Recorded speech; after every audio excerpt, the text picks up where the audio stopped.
Hey there, it's Jared Giannatasio with another episode of Maine HR Compliance.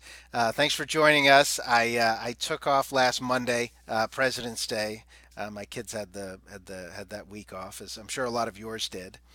Yeah, what I want to talk about today, first of all, general housekeeping, OSHA 300 logs. If you submit the data electronically, your that info is due March 2nd.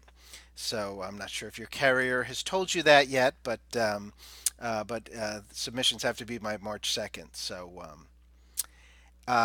And also, I was doing a little research for a client today. I was researching the Maine overtime laws to answer a question.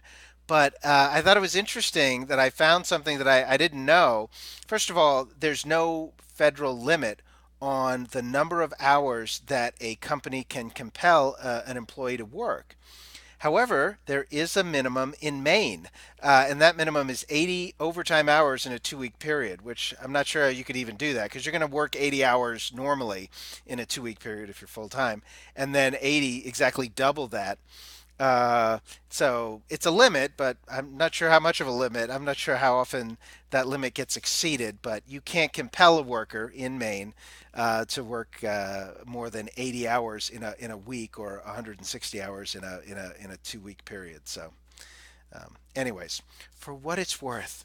So, and anyways, on Valentine's Day, we had a big event at Pineland Farms on getting the most bang for your benefits buck. Steve Gerlach from Bernstein Shore did the presentation. We had about 90 people show up, so that was great. It's a great turnout, and it was we had some great questions.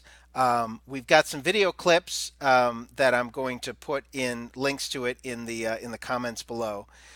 So it was a good time, good setting, good food and all that. So that's great. Our next one coming up is March 14th. Shiloh Theberge, also an attorney at Bernstein Shore. She's a labor attorney. She's going to talk about hiring, onboarding, H-2B visas, J-1 visas.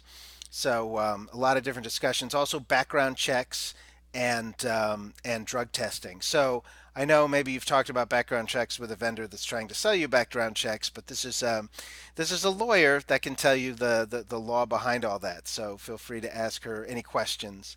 All of our events are free, but you do have to register them in advance. And the EventBrite sign up is down in the comments section as well. So click on that and register. We still have some seats available for that event on the 14th. But anyways, thanks so much for joining, and I'll talk to you next week. Bye now.